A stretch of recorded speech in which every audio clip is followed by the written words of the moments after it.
Yahoo, minasan, welcome back again with Mr. K di sini. Maaf agak telat karena seharian dibuat senyum sama trending yang ada di internet. Oke, karena spoiler One Piece versi detail udah rilis, monggo langsung mauan enjoy the menu, oke? Let's spoiling time.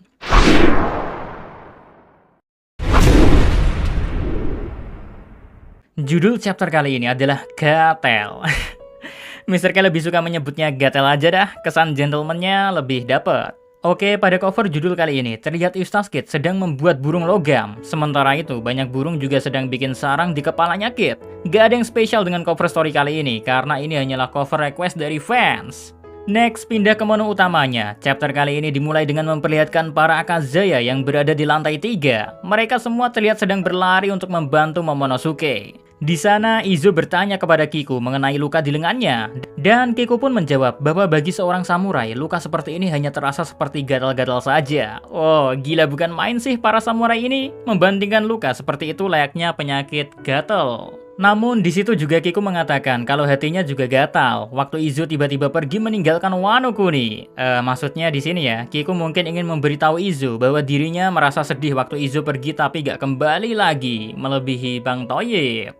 Sementara itu Kawamatsu malah bertanya kepada Izo tentang bagaimana pendapat Izo kalau negara Wano Kuni ini nantinya membuka diri kepada dunia luas. Sayangnya, Izo menjawab kalau hal tersebut bisa mereka bicarakan nanti setelah pertarungan ini berakhir. Di sini juga kita diperlihatkan Kinemon yang membaca situasi kalau aliansi pembebasan Wano Kuni kalah jumlah di semua lini, membuat Kinemon pun memutuskan kalau mereka harus berpisah dan pergi untuk membantu semua orang, dan biar Kinemon sendirilah yang pergi menyelamatkan Momonosuke. Mendengar hal tersebut, Kiku meminta ke Kinemon untuk membiarkannya membereskan Kanjuro dengan tangan Kiku sendiri, dan Kiku berjanji akan menghabisi Kanjuro untuk selama-lamanya. Kinemon pun mengizinkan Kiku melakukan hal tersebut dan menyuruhnya untuk ikut bersama dengannya agar nantinya bisa bertemu dengan Kanjuro. Dan pada akhirnya, semua Akazaya lainnya pun mulai berpisah dan pergi ke arah yang berbeda-beda. Terus akhirnya Nekomamushi bertemu dengan Sicilian dan Bariete. Lalu Neko diberitahu mengenai kabar kematian Pedro. Plus Sicilian dan Bariete menambahkan kalau orang yang membunuh Pedro juga berada di pulau ini. Dan sekarang sedang bertarung dengan Carrot dan Wanda.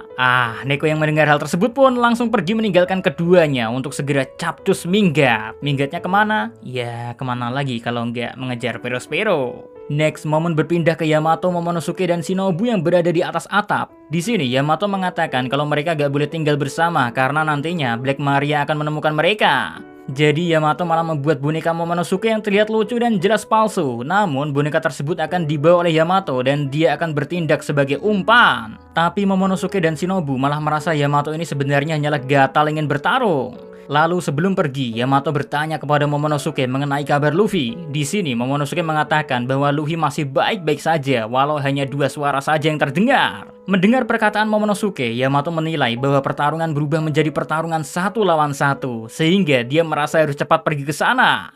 Menarik bukan? Apakah sekarang waktunya Yamato untuk bersinar? Well, entahlah, nunggu manganya ya. Kayaknya besok supaya Mr. K bisa jelasin lebih oke. Lalu setelah Yamato pergi, diperlihatkanlah momen Momonosuke yang sedang membuka jurnal milik Oden. Nah, di pikiran Mr. K langsung kebayang-bayang dah kalau Momo gak bakalan jadi the next nakama Luffy. Karena you know lah, tiap orang yang tahu tentang rahasia Laugh-Tale gak pantas ikut petualangan gendeng Luffy and the gang. Next, kita pindah ke Sanji yang berada di lantai 2. Di momen ini terlihat Sanji sedang berlari menuju Momonosuke. Sambil berlari ya, Sanji juga bertarung melawan anak buahnya Kaido. Dan jangan lupa, di sini Sanji terlihat menggendong sebuah salib di punggungnya. Dan ternyata ya, salib tersebut adalah Zoro yang terluka parah, sedang diperban banyak lah. Sementara itu, flashback sedikit ke Law yang mendengar teriakan dari Big Mom, lalu memberitahu Sanji kalau dia akan pergi mengikutinya. Namun sebelum pergi, Law juga memberitahu Sanji kalau Zoro telah mematahkan sekitar 20-30 tulang di tubuhnya. So, lewat saran Law, Sanji pun harus merawat lukanya terlebih dahulu. Sanji pun memutuskan untuk mengikat Zoro ke potongan kayu dan membalutnya dengan begitu banyak perban, sehingga Zoro terlihat seperti salib yang sangat besar. Beres merawat lukanya, Sanji yang penasaran pun bertanya kepada Zoro tentang siapa yang bisa membuatnya seperti ini. Zoro menjawab, Kaido dan Big Mom lah yang memberinya luka seperti ini. Mendengar hal tersebut, nampaknya Sanji pun mengerti mengapa orang seperti Zoro bisa sampai cedera separah itu. Lalu Sanji pun bertanya tentang kondisi Luffy kepada Zoro. Dan Zoro berkata kalau sepertinya Luffy menyadari sesuatu dan dia pasti akan menang. Mendengar hal itu, Sanji menjawab, kau tidak perlu memberitahuku, aku sudah tahu itu. Wow, epic bukan? Momen dari dua orang sableng yang sangat kuat di kru SHP ini, yang begitu mempercayai kapten mereka ini. Memang gak usah diraguin lagi dah gimana percayanya Sanji dan Zoro kepada Our Back Asenjo. Balik lagi ke momen Zoro yang sedang tertidur digendong oleh Sanji. Di sini Sanji yang sedang bertarung melawan anak buah Kaido terlihat sedikit mengeluh karena harus menggendong Zoro.